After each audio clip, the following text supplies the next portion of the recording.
Nessa apresentação, será mostrada como é feita a etapa de tratamento de dados analíticos e a expressão do resultado através do conhecimento dos algarismos significativos. É importante destacar que as medidas invariavelmente envolvem erros e incertezas.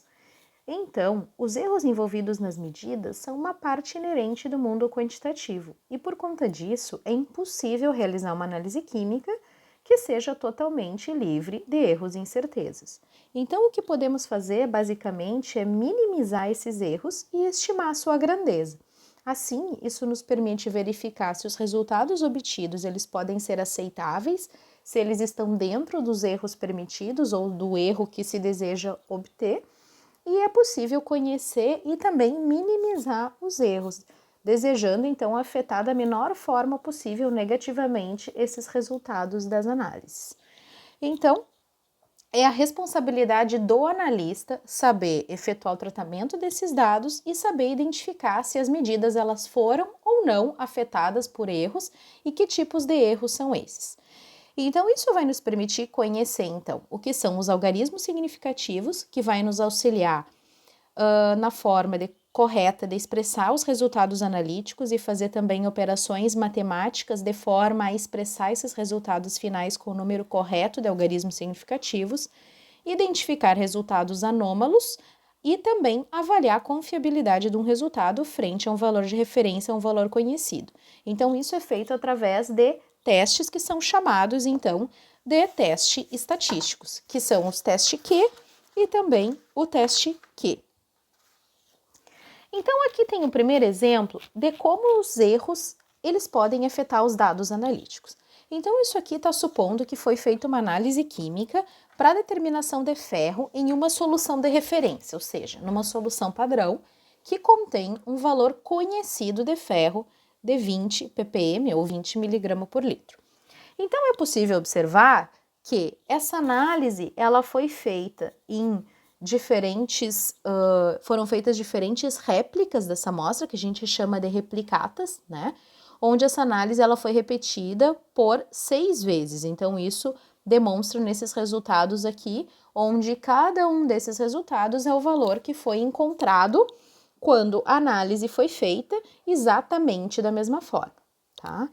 Então, é possível perceber que 6 porções iguais, né, dessa solução, contendo essa concentração conhecida de ferro, foi analisada e os resultados variaram entre 19,4 e 20,3 ppm ou miligramo por litro. Isso mostra que os resultados geralmente, então, eles tendem a variar, né? Então, toda medida vai ser influenciada por essas incertezas, que podem se combinar para produzir uma dispersão desses resultados. Obviamente, dependendo dessas incertezas ou desses erros, essa dispersão dos resultados, ela pode ser maior ou ela pode ser menor, dependendo do tipo de erro que afetou essa medida. Tá? Então, esses dados, esse conjunto de medida, eles podem nos fornecer apenas uma estimativa do valor verdadeiro, porque na maioria dos casos a gente não conhece esse valor de referência ou esse valor verdadeiro. Nesse caso aqui, o valor é conhecido porque se está justamente fazendo análise de uma solução de referência ou de uma solução padrão, onde a concentração do analito é conhecida. Mas muitas vezes estamos interessados em encontrar a concentração do analito de uma amostra. Então, nesse caso, o valor de referência ou o valor que a gente considera como verdadeiro, ele não é conhecido. E por isso que é extremamente importante estimar a confiabilidade desses dados experimentais, uma vez que a gente coleta esses resultados no laboratório. Porque justamente, muitas vezes, esse valor conhecido ele vai ser apenas uma estimativa do valor verdadeiro. Então, a gente pode se perguntar, esses valores obtidos por uma análise química, eles estão corretos? Eu posso confiar nesses resultados? Esses resultados encontrados aqui, eles podem nos fornecer uma estimativa do valor verdadeiro com uma determinada confiança? Então, isso é que o analista vai avaliar, tá? Então, aqui, para melhorar essa confiabilidade dos resultados e obter informações sobre a variabilidade destes, geralmente a gente faz, então, análise química em mais de uma réplica, né? Como foi mostrado aqui para a análise do ferro. Então, essa análise foi feita em 6 replicatas, né? E os resultados individuais para esse conjunto de medidas, eles raramente vão ser iguais, né? Então, a gente considera como o melhor resultado o valor central desse conjunto. Então, de que forma a gente pode expressar isso? A gente pode expressar isso através do cálculo da média ou através do cálculo da mediana. O cálculo da média geralmente é o cálculo mais simples, né? O mais comumente adotado para expressar esse valor central. Então, nada mais é do que também pode ser chamado de média aritmética e nada mais é, então, do que o somatório dos valores individuais dividido pelo número de réplicas. Então, a gente pode expressar a média por esse símbolo aqui, pelo x barrado, e se eu for representar a fórmula dele aqui, ele vai ser o somatório dos valores individuais dividido pelo número de réplicas, que foi o que foi feito aqui, né? Então, todos os valores foram somados, dividido pelo número de réplicas, e o resultado está apresentado aqui, 19,8 ppm ou miligrama por litro. A mediana, ela é o valor central de um conjunto de dados que tenha sido organizado em ordem crescente ou ordem decrescente. Então, nesse caso aqui, se a gente fosse expressar a mediana, a gente colocaria esses resultados de forma crescente, né, ou de forma decrescente, e calcularia o valor central. Então, por exemplo, aqui, os valores posicionados em ordem crescente estão sendo colocados aqui, né? E isso vai mudar quando a gente tem um número par ou um número ímpar de valores. Quando eu tenho um número par, como é o caso aqui, que eu tenho 1, 2, 3, 4, 5, 6, a mediana, ela nada mais é do que a média aritmética dos dois valores centrais. Então, a mediana desse conjunto de dados, ela vai ser a média de 19,6 e 19,8. Então, eu faço o somatório e divido por 2, que é o resultado que está mostrado aqui, né? 19,7. Se eu tenho um valor ímpar de dados, como a mediana justamente reflete o valor central, ele simplesmente vai ser o valor central. Então, por exemplo, se eu não tivesse esse resultado aqui nesse conjunto de dados, que eu tivesse 1, 2, 3, 4, 5 resultados, a mediana seria simplesmente o 19,6, que seria o conjunto, né, o valor central aí desses resultados. Então, é importante destacar o seguinte: a média e a mediana, se os valores têm uma pequena dispersão, elas tendem a ser iguais. No entanto, a mediana ela pode ser usada de forma vantajosa quando um conjunto de dados contém um resultado que a gente chama de outlier, ou seja, um resultado que difere significativamente dos outros do conjunto, ou seja, quando o resultado foi afetado de forma significativa por algum erro que pode ter causado naquela análise, né? E ele se afasta muito dos outros. Então, nesse caso, a mediana ela representa de uma melhor forma esse conjunto de dados. Mas os dois parâmetros são importantes e podem ser utilizados, então, para expressar esse valor central, tá? Então, à medida que a gente tem o valor central desse conjunto de dados, né, o valor conhecido desse resultado dessa análise de ferro, por exemplo, de uma solução de referência, e agora a gente obteve o valor central, a gente pode estimar, então, se esse valor que foi encontrado através da análise química efetuada, ele está próximo do valor verdadeiro, tá? Então, é comum a gente expressar a exatidão do resultado. O que é a exatidão? Ela é a proximidade do valor medido em relação ao valor verdadeiro ou o valor que a gente considera o valor de referência. Então, a gente consegue calcular ou estimar a exatidão quando a gente conhece esse valor de referência ou esse valor verdadeiro, o que não é muitas vezes fácil de fazer, porque nem sempre a gente tem esse valor informado. Então, nesse caso aqui, a exatidão ela é expressa através dos erros. Então, a gente pode calcular a exatidão através de dois erros diferentes, que é o erro absoluto e o erro relativo. O erro absoluto nada mais é do que a diferença entre o valor medido e o valor considerado verdadeiro, como está mostrado aqui nessa forma, tá? Então, aqui no caso, o valor medido, que no caso ele é a média, né, dos valores encontrados quando a medida foi executada várias vezes nas mesmas condições, que foi 19,8, menos o valor verdadeiro, que era 20 ppm de ferro. Então, isso aqui dá um erro absoluto de menos 0,2. Isso aqui não é em módulo como está aqui. Então, ele é 0,2, menos 0,2. Então, quer dizer que o resultado, ele foi 0,2 unidades, né, abaixo do valor verdadeiro. E é comum também a gente expressar isso na forma de percentagem, que é o erro relativo. Então, o erro relativo, se for ver, nada mais é aqui do que o erro absoluto, né? Porque isso aqui é a mesma, reparem que é a mesma fórmula aqui. Então, ele pode ser também definido pelo erro absoluto, dividido pelo valor verdadeiro, vezes 100. Que nada mais é do que a gente dizer, por exemplo, que o 20 miligrama por litro de ferro seria o nosso resultado verdadeiro, o aceito, seria 100%, né? Então, esses 0,2 aí, quanto seria essa magnitude desse erro aí, de 0,2, né? Seria, então, 1%. Então, que é a mesma coisa que a gente expressar a fórmula assim, né? Então, o erro relativo, ele vai ser o 0,2, que é o erro absoluto, dividido pelo valor verdadeiro, que é 20, vezes 100, que é igual a 1%. Então, esse seria o erro relativo. Então, reparem que é um erro bastante pequeno, né? Em geral, se tem algumas estimativas que se podem fazer para qual que é o erro relativo máximo aceitável para uma medida, tá? Então, esses erros relativos geralmente são impressos em percentuais e eles dão uma ideia, né, uma estimativa de quanto o nosso resultado ele se afastou do valor verdadeiro. Outra forma da gente avaliar a qualidade dos resultados é através também da precisão, tá?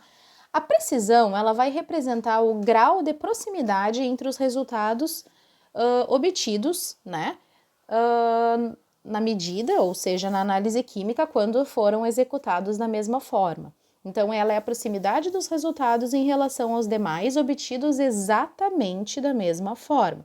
E, em outras palavras, a precisão ela vai descrever o que a gente chama de reprodutibilidade das medidas, o quanto essas medidas são reprodutíveis, enquanto elas são próximas, tá? Então, a precisão de uma medida, ela é determinada simplesmente fazendo a repetição dessas medidas, ou seja, para avaliar a precisão, a gente precisa invariavelmente executar a medida em mais de uma replicata, ou seja, em várias réplicas, executar mais de uma vez para justamente ter uma ideia da dispersão desses resultados. Então, a precisão, ela é avaliada através de dois parâmetros, que a gente chama de desvio padrão e coeficiente de variação, ou também desvio padrão relativo, tá? O desvio padrão, então, ele é calculado da seguinte forma: ele é, então, o somatório, né, de cada um dos valores individuais menos o valor médio elevado ao quadrado, dividido por n-1, onde o n é o número de réplicas, e ainda isso é retirado à raiz quadrada. Então, por exemplo, se a gente fosse calcular, eu vou colocar aqui em cima, o desvio padrão, que ele é representado, o desvio padrão da amostra, geralmente pelo S minúsculo, né? Para aquele conjunto de dados que a gente tinha anteriormente ali. Então, eu posso calcular, eu posso estimar, né, esse desvio padrão através, então, dessa forma. Como é que ficaria isso aí? Então, o primeiro resultado daquele nosso conjunto de dados lá era o 19,4, né? Então, eu vou colocar aqui, o primeiro valor seria o 19,4 menos o valor médio, né, que para todos os dados for o mesmo, 19,8 ao quadrado. Então, isso aqui é o somatório. O segundo valor era o 19,5, né, menos o valor médio elevado ao quadrado. O terceiro valor era o 19,6 menos o valor médio elevado ao quadrado. O quarto valor era o 19,8, aqui a gente já sabe que esse termo aqui vai ser cancelado, né? Porque a média ela também é 19,8, mais 20,1, mais, aqui vou continuar aqui embaixo, 20,3 menos 19,8 ao quadrado. Então, tudo isso daqui ainda é dividido por n menos 1. O n é 6 menos 1 e elevado à raiz quadrada, tá? Então, resolvendo essas operações matemáticas aí. Então, primeiramente, eu tenho que fazer todas essas subtrações. Primeiro, fazer a subtração entre parênteses, elevar ao quadrado para cada uma dessas subtrações aqui. Depois, fazer o somatório disso, dividir por 5, né, que vai ser o resultado aqui do denominador, e tirar a raiz quadrada. Então, isso aqui vai dar o desvio padrão que está mostrado aqui para vocês, ó, que é um desvio padrão de 0,4, tá?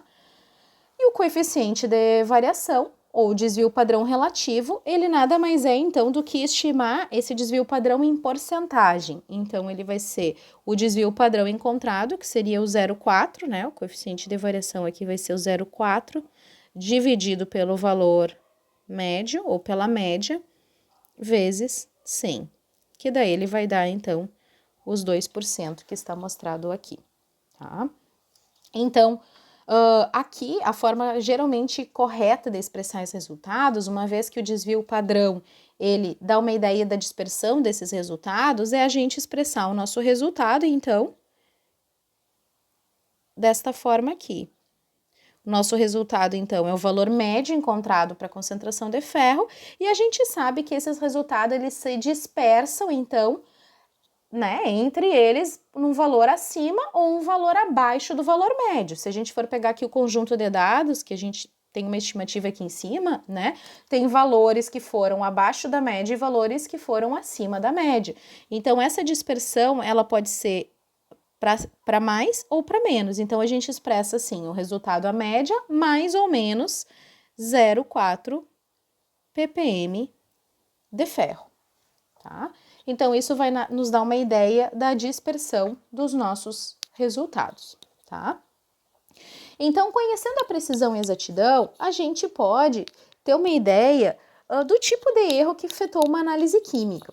Então, a precisão de uma medida, ela vai ser determinada pela comparação dos dados de réplicas, né, feitas exatamente da mesma forma, mas isso vai nos dar uma ideia de alguns erros que podem estar presentes na análise e também, conhecendo a exatidão, a gente também pode ter uma ideia do tipo de erro quando a gente conhece o valor verdadeiro, tá? Então, os resultados analíticos, eles podem ser precisos, né? Ou seja, ter uma alta precisão sem ser exatos. E também eles podem ser muitas vezes exatos, ou seja, ser próximos do valor verdadeiro sem ser precisos, tá? Como está mostrado nessas 4 figuras aqui, que a gente pode chamar então de alvo A, alvo B, C e D. Então, se a gente for olhar os resultados aqui, né, considerar como valor verdadeiro o valor central deste alvo, a gente pode verificar que né, supondo que isso aqui foram 4 análises químicas feitas em momentos diferentes, mas todas elas da mesma forma, que os resultados foram afetados de maneira diferente. Se a gente for pensar, então, que o valor verdadeiro seria o valor central do alvo, o analista D, né, que obteve esses resultados aqui, foi o que apresentou aqui uma alta exatidão. Por que isso? Porque os valores encontrados, né, o valor central, a gente pode considerar assim que a média desse analista, né, simplesmente olhando o valor médio, ele vai se aproximar muito do valor verdadeiro, né?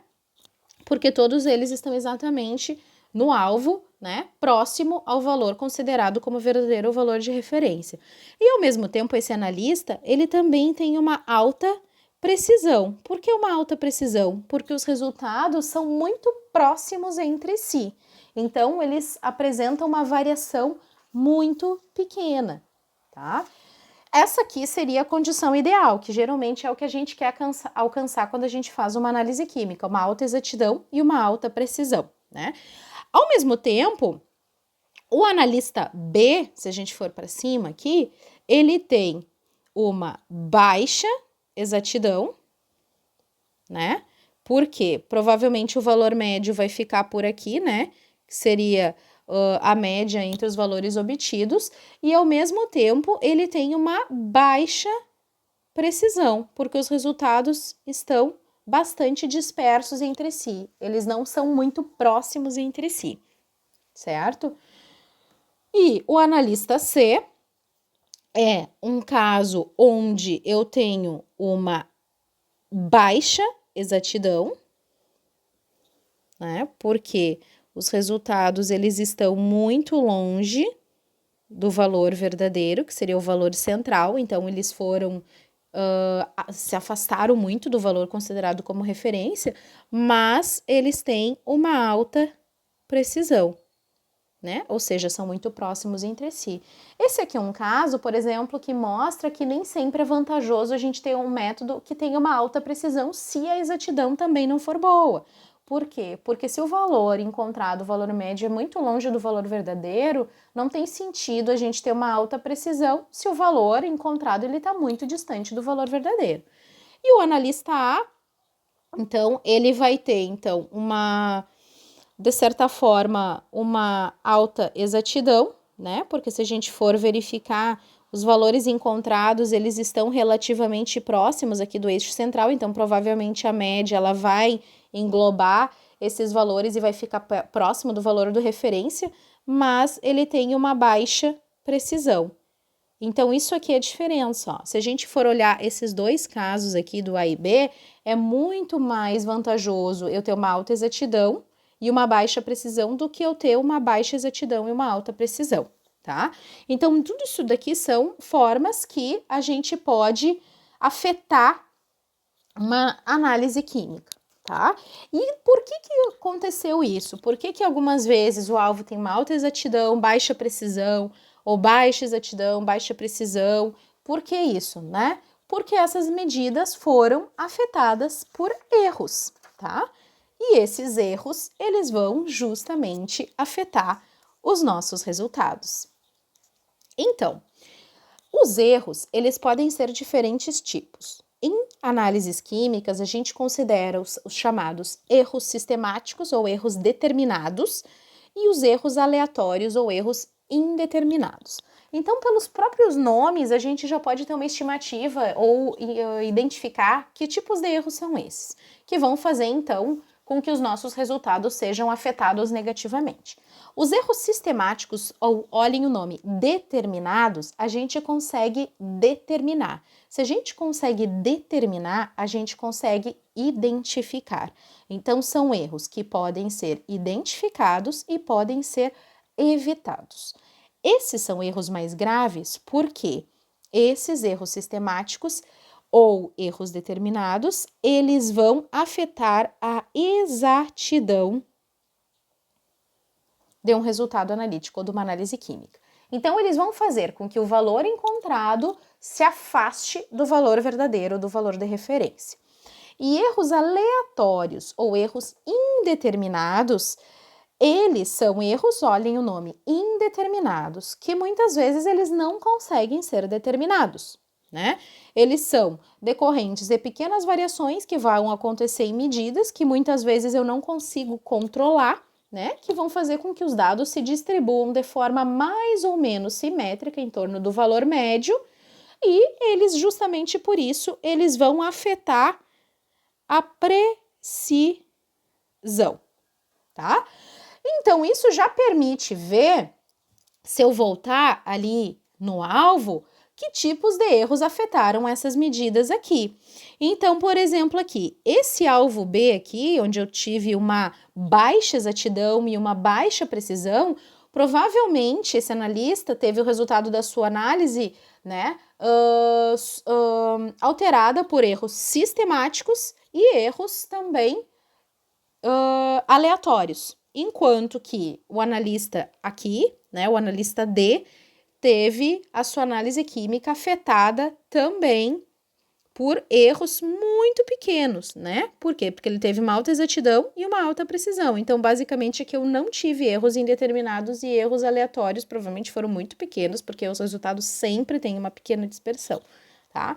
Então, conhecer o que são esses erros sistemáticos e erros aleatórios nos permite identificar ao que aconteceu numa análise química. Então, esses erros pequenos, que a gente chama de erros aleatórios, tá? Eles geralmente estão presentes nessa série de medidas e vão fazer com que os resultados, então, se dispersem entre esse valor médio, tá? E já no erro sistemático, que são erros mais graves e que conseguem ser identificados, isso vai fazer com que os resultados, então, sejam afetados de forma um pouco mais significativa, ou sejam mais baixos que o valor verdadeiro, ou mais altos que o valor verdadeiro, tá?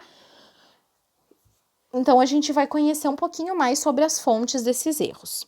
Então, os erros aleatórios, ou aqueles erros que são indeterminados, ou basicamente não são identificados e fazem parte, né, são inerentes a qualquer medida, né, que vão fazer com que justamente os dados se distribuam de forma mais ou menos simétrica em torno do valor médio, eles são fontes fonte do método ou da medida, que geralmente vão estar presentes, considerando então que todas as etapas da medida foram feitas de forma correta. Então são erros muito pequenos, né, que, por exemplo, eles vão ser causados por pequenas variações que ocorrem durante a medida ou por flutuações. Por exemplo, se eu tenho um método que usa corrente elétrica, uma pequena flutuação na rede. Se eu estou fazendo julgamentos visuais, né, fazendo a verificação de um menisco ou ajustando o menisco, por exemplo, de uma pipeta ou de uma outra vidraria volumétrica, pequenas variações que podem estar acontecendo durante esse momento de medida, que pode fazer com que eu enxergue um pouquinho diferente, né? Considerando que eu esteja fazendo todo o procedimento correto, flutuações na temperatura que vão afetar o coeficiente de dilatação do vidro, vibrações na corrente de ar, por exemplo, que vão afetar uma balança. Então, são erros que eu não consigo controlar, tá? Agora, erros sistemáticos são aqueles erros, né, que são determinados e que a gente consegue contornar, sim, tá? E esse tipo de erro sistemático, ele pode ser de várias formas, podem ser instrumentais, né, de pessoais, ocasionado pelo analista, ou erros de método. Todos eles podem ser identificados e corrigidos. Então, se vocês forem olhar aqui, esses erros sistemáticos, eles têm um valor definido e uma causa identificável, tá? E eles vão ser sempre da mesma ordem de grandeza para réplicas das medidas realizadas de maneira semelhante. E eles vão fazer com que ocorra um viés num conjunto de dados. Por isso que eu tenho aquele alvo lá, né, onde o valor central é aqui, e o conjunto de dados ele estava aqui. Todos os resultados foram afetados com a mesma tendência, todos se afastam do valor central com a mesma tendência. Por quê? Porque se eu tenho um erro sendo ocasionado ali, esse erro vai estar presente em todas as medidas da mesma forma. Então, ele vai afetar todos os dados do conjunto na mesma direção. E ele vai apresentar um sinal positivo ou negativo, ou seja, ele pode dar um erro para mais ou um erro para menos, tá? Os erros instrumentais, por exemplo, eles são causados, então, pelo comportamento não ideal de um instrumento. Calibrações feitas de forma errada, condições inadequadas, por exemplo, ou até mesmo se eu não fizer a calibração de uma pipeta e estou usando uma pipeta que não está calibrada e essa pipeta ela dispensa um valor muito diferente do valor verdadeiro. Então, todas as vezes que eu vou pipetar, o meu resultado vai ser afetado por um erro da mesma forma. Essa pipeta ela não vai estar livrando um volume correto. Se eu uso, por exemplo, uma pipeta que está suja, uma pipeta que não está limpa, que tem gordura, então o volume dispensado ali não vai ser correto. Eu posso ter erros pessoais que vão resultar da falta de cuidado, falta de atenção do analista, né? Então, eu posso, por exemplo, estimar esses valores errados, se o analista está fazendo a calibração de uma pipeta e ele não deixa um menisco lá para fazer a leitura ao nível dos olhos, né? Que é o correto. Se ele olha mais para cima ou mais para baixo, eu tenho um erro pessoal, porque eu não estou fazendo a leitura de forma correta. Mas eu vou sempre, né? Vou afetar as medidas sempre com a mesma tendência ou viés, porque eu vou estar sempre julgando de forma errada, né? Posso estar fazendo uma leitura incorreta na escala da graduação de uma bureta, por exemplo, também é um erro sistemático. Ou o erro do método, quando o método químico ou a análise química que eu estou fazendo, ela vai ser sujeita a erros. Por exemplo, se eu tenho algum método que faz o aquecimento de uma solução, mas esse aquecimento provoca perdas do analito, então toda vez que eu executar o método eu vou ter perdas, então o meu resultado vai ser sempre afetado de forma negativa, sempre vai ser inferior ao valor a ser encontrado, tá? Então, isso são outros exemplos, vocês têm vários tipos de erros listados na bibliografia disponível ao final dessa apresentação, né, que é a mesma bibliografia da disciplina, que faz com que vocês possam conhecer também outros tipos de erros que podem ser, que podem afetar uma análise química. E ainda eu posso ter erros grosseiros, que a gente chama de erros grosseiros. O que seriam esses erros grosseiros?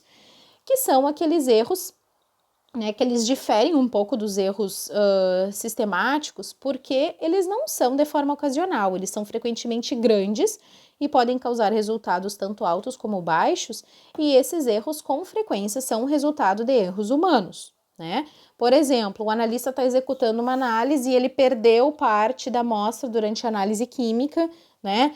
Se ele foi fazer uma pesagem, ele tocou no recipiente que deveria ser pesado com os dedos, por exemplo, sujos, né, que vão afetar a massa da amostra. Isso são exemplos de erros grosseiros. E os erros grosseiros, a gente pode muitas vezes identificá-los, né, caso a gente né, justamente possa conhecer, treinar o analista, ajuda então a gente minimizar esses erros grosseiros. Então os erros de método, os erros pessoais e instrumentais, a gente consegue identificá-los e a gente pode corrigir. De que forma? Fazendo calibração dos instrumentos, treinando o analista e conhecendo o método químico, o método de análise que a gente está executando, tá? Estatisticamente, existe uma forma da gente identificar se algum dos resultados está anômalo, né, frente aos outros resultados de um conjunto de dados e se ele deve ou não ser descartado, tá? Esse teste é chamado de teste Q e é usado para decidir se um resultado deve ou não ser descartado do cálculo da média, né, do valor central, com uma segurança estatística e não simplesmente por julgamentos que o analista pode achar que esse valor deve ou não ser excluído, tá? Como é que funciona o teste Q? Ele, então, tem uma fórmula que está representada aqui, né? Ele vai testar dentro desse intervalo o primeiro valor e o último valor desse conjunto de dados. Então, geralmente, os dados aqui, eles são organizados de forma crescente, né? Então, se a gente for olhar aqui os resultados, ó, obtidos para ferro, anteriormente eles já estão numa ordem crescente. Então, como os outros estão no centro desse intervalo, eu vou testar, vou avaliar este aqui, que vai ser o primeiro, e vou avaliar este aqui, que vai ser o sétimo, né? Porque se os dois devem ser mantidos, obviamente os outros valores centrais desse conjunto de dados também devem ser mantidos. Então, como é que eu calculo? Se eu for testar aqui o primeiro e o sétimo, tá? Então, como é que eu calculo isso aqui? O valor questionado, que é o primeiro valor que eu vou avaliar, seria o 19,4, né? Isso aqui em módulo, menos o valor mais próximo dele é o 19,5, né? Lembrando que isso está organizado na ordem crescente, dividido pelo maior valor, que é o 22,3, menos o menor valor, que é o 19,4, né? Então, isso aqui vai nos dar 0,1 dividido por 2,9, né? E esse Q aqui vai dar 0,03. Então, este Q, 0,03, a gente vai depois comparar com o valor de referência.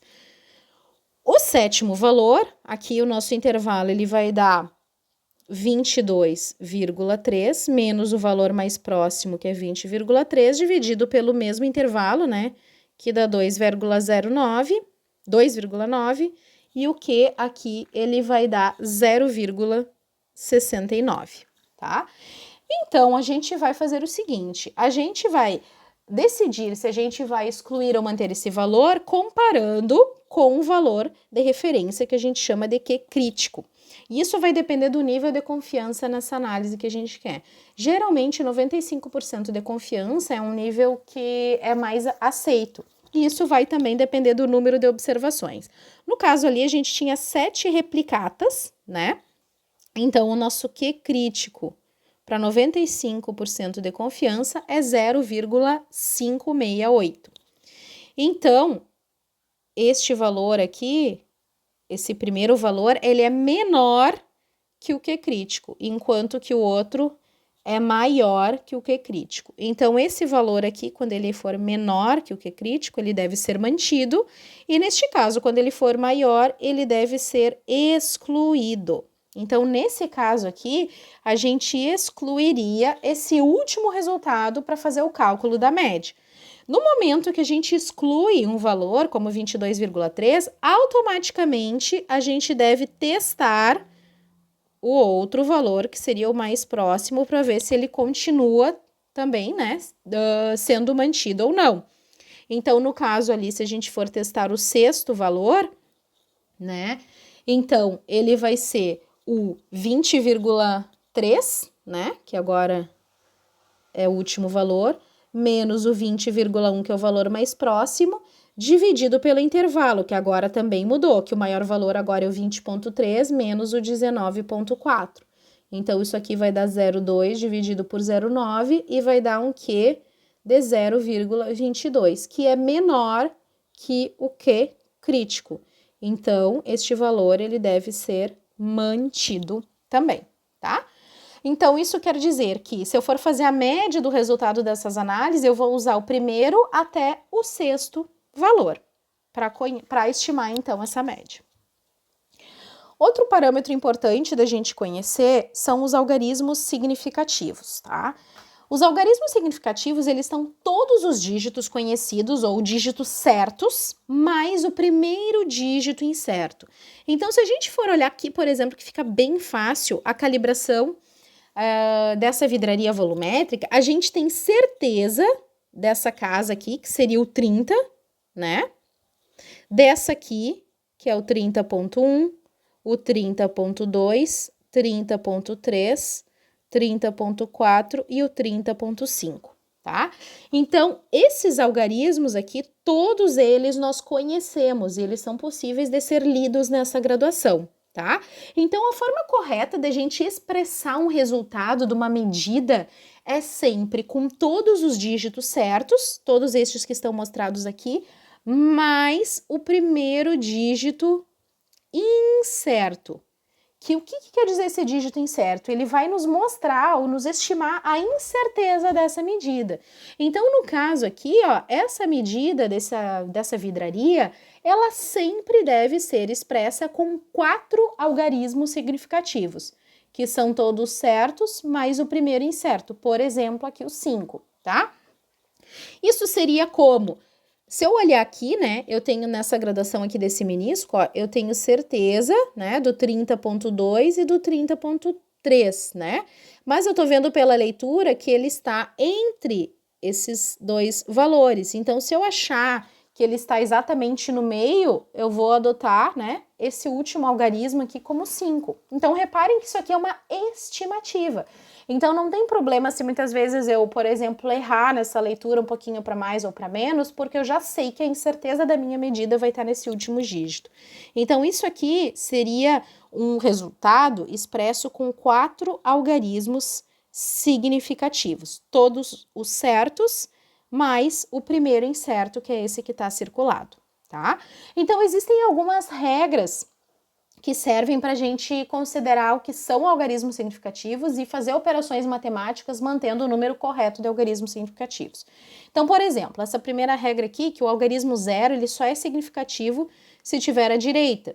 Então, por exemplo, esse número aqui, ele está expresso com 2 algarismos significativos, enquanto que esse aqui, ele está com 3 algarismos significativos. Tá? Então, esses algarismos significativos, esses zeros à esquerda, eles não são contabilizados como algarismos significativos. E quando a gente faz conversão de unidades, geralmente o número de algarismos significativos permanece o mesmo, como está mostrado aqui, tá? Então, isso é importante para quando a gente vai fazer operações matemáticas, por exemplo, cálculo estequiométrico envolvendo os métodos volumétricos de análise, onde a gente pode ter cálculos de soma e multiplicação e também divisão e subtração, né? Enfim. Então, quando a gente tem soma e subtração, ou soma e diferença, O resultado final dessa análise química, ele tem que ter o mesmo número de casas decimais, então agora aqui eu estou falando de casas decimais, que o valor com menor número de casas decimais. Então, se eu estiver fazendo essa operação matemática aqui, ó, eu tenho aqui 2 casas decimais, né? Uma casa decimal, e aqui eu tenho 2 casas decimais. Então, o meu resultado final, ele deve ser expresso com o mesmo número de casas decimais do número com menor número de casas decimais, que é esse aqui. Então, o meu resultado final aqui, ó, ele deve ser expresso com uma casa decimal. Isso é importante a gente saber por quê? Porque se a gente faz essas operações matemáticas, esses cálculos na calculadora, a tendência muitas vezes a gente colocar, né, na própria calculadora ela vai mostrar 7, 8 casas decimais e muitas vezes a gente não tem confiança, né, nessa quantidade de números. Então, a gente tem que saber o número correto de algarismos significativos ou de casas decimais que a gente vai expressar esse resultado, tá? E aqui eu tenho um outro exemplo. Agora, se eu for pegar multiplicação e divisão, tá? O resultado final, ele deve conter o mesmo número, agora é de algarismos significativos e não mais casas decimais, que o número com menor algarismos significativos. Então, se eu pegar aqui essas operações, ó, esse primeiro número aqui, ele tem 3 algarismos significativos. Este daqui tem 4 algarismos significativos. E este aqui tem 2 algarismos significativos. E o número do denominador, ele tem 1, 2, 3, 4, 5 algarismos significativos. Então, este resultado final aqui, ele deve ter o mesmo número de algarismos significativos do número que tem menos algarismos significativos, que é esse aqui com 2. Então, este resultado aqui, ele deve ser expresso até aqui. Ou seja, dessa forma aqui, com 2 algarismos significativos, tá? Isso também vai aparecer quando a gente estiver fazendo expressão de resultados finais, por exemplo, aqui como cálculo da densidade, tá? Então, se eu estou fazendo o cálculo aqui, qual é a densidade do mineral que apresenta uma massa de 4,6350, né? Mais ou menos 0,0002 gramas e um volume de 1,13, mais ou menos 0,05 mililitros. Então, a fórmula da densidade, a gente sabe que é massa dividido por volume. Então, aqui eu vou fazer a massa 4,6350 dividido pelo volume de 1,13 e o resultado final aqui eu vou expressar com quantos números, com quantos algarismos significativos ou quantos números ou quantas casas decimais, né? Porque se eu for fazer essa operação na calculadora, ela vai me mostrar todos esses números aqui, né? Gramas por mililitro. E qual que é o valor correto?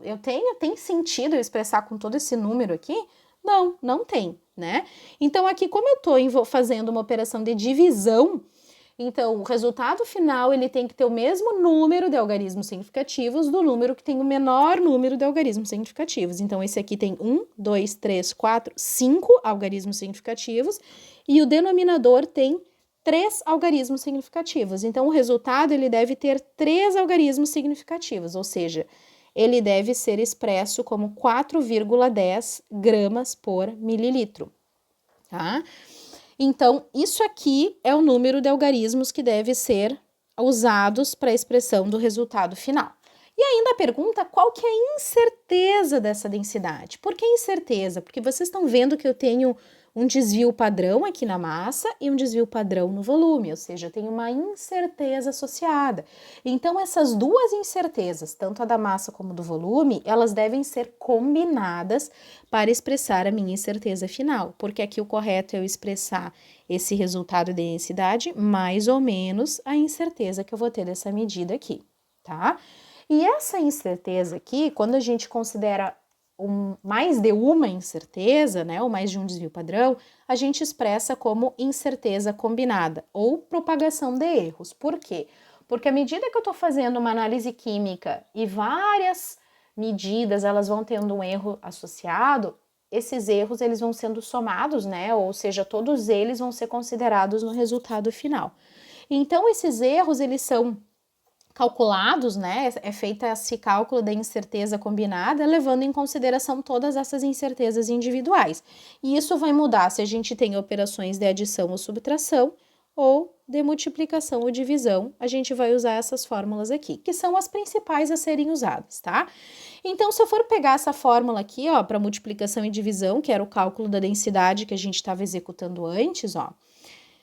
Então, como é que eu vou calcular essa incerteza? A nossa incerteza y do resultado y, né? Ela é calculada como a incerteza de A sobre A ao quadrado, mais a incerteza de B sobre B ao quadrado, e assim por diante, e dividido pela raiz, né? Que é a mesma coisa que está na fórmula aqui, tá? Então, como é que a gente faz esse cálculo?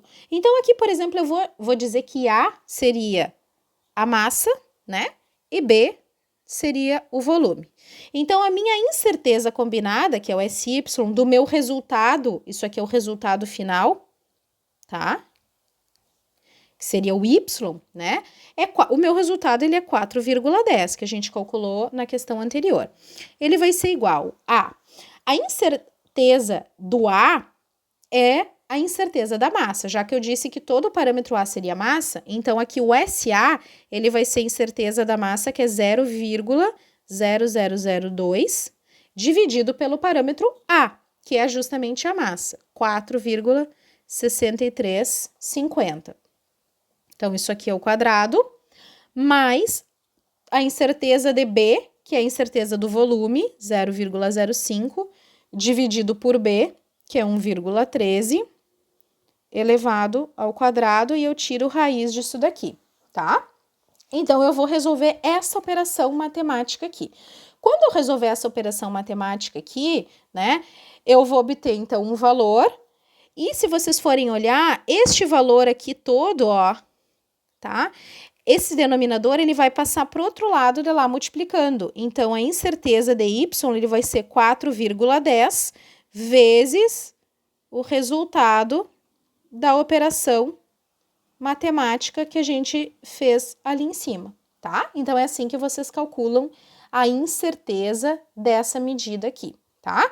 Aqui, para vocês praticarem esses cálculos, aqui tem um exemplo de quando eu tenho essa propagação de erros por uma operação matemática de adição e subtração, e depois de multiplicação e divisão. Então, esses valores vocês podem olhar depois, eles estão todos disponíveis lá no slide, e vocês podem checar esses cálculos aqui. O que é importante verificar aqui? Que essa incerteza combinada, ou desvio padrão combinado, né, ela sempre vai ter o mesmo número de casas decimais do resultado, porque justamente ela vai refletir a incerteza da última casa. Então, vocês reparem aqui que eu tenho 1, 2, 3 casas decimais, 1, 2, 3 casas decimais, né? Anteriormente, aqui, eu tinha 1, 2 casas decimais, a incerteza que ela vai ser expressa com 1, 2 casas decimais. Então, quando a gente está representando o resultado mais ou menos a incerteza, o número de casas decimais da incerteza acompanha o número de casas decimais do resultado, tá? E o último teste estatístico que a gente vai aprender aqui como fazer é o teste do intervalo de confiança, tá?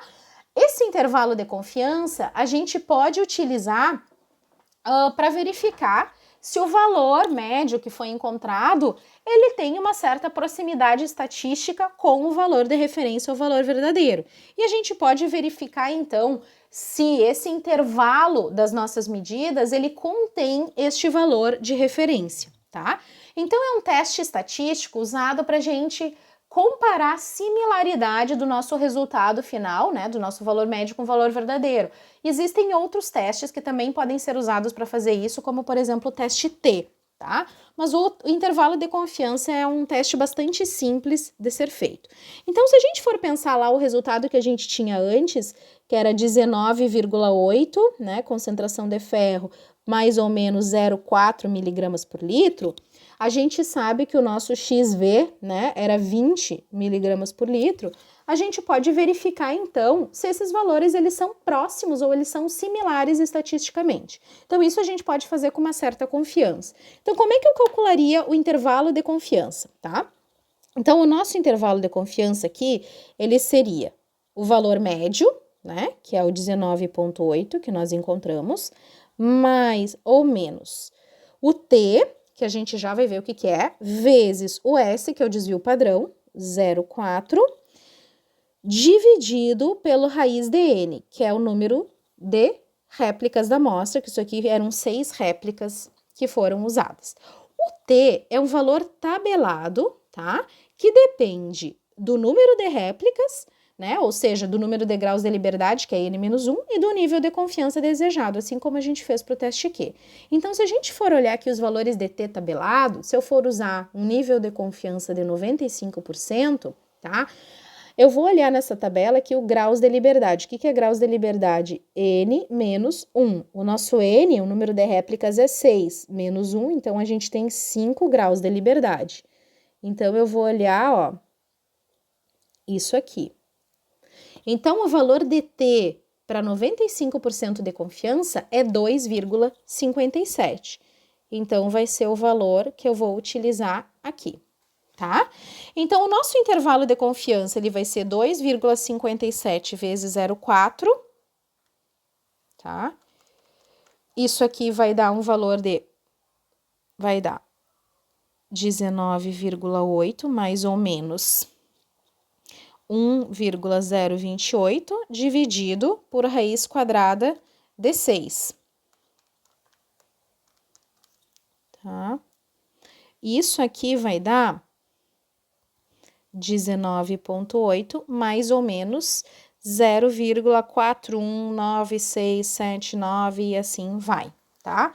Com quantos algarismos significativos ou quantas casas decimais eu vou considerar? Vocês estão vendo que esse intervalo de confiança, ele é mais ou menos o nosso valor médio, então ele reflete a incerteza, então eu tenho que expressar com mais ou menos o mesmo número de casas decimais. Então, o nosso IC, ele vai ser 19,8 mais ou menos 0,4. E aí eu vou justamente, o nosso intervalo de confiança, ele vai ser o 19,8 menos o 0,4, né?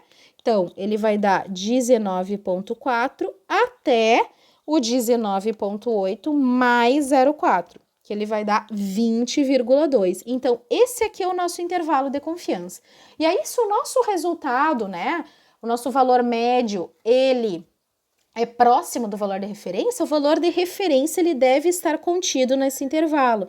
Então, a gente está vendo aqui que o nosso XV, que é o X verdadeiro, ele está contido nesse intervalo, porque ele é exatamente 20,0. Está dentro do intervalo de 19,4 até 20,2. Então, a gente pode dizer que o nosso resultado é similar ao valor verdadeiro com nível de confiança de 95%. Tá? Então, com isso, vocês têm condições de executar o estudo dirigido e, caso vocês precisem, tem a bibliografia que vocês podem consultar aqui listado.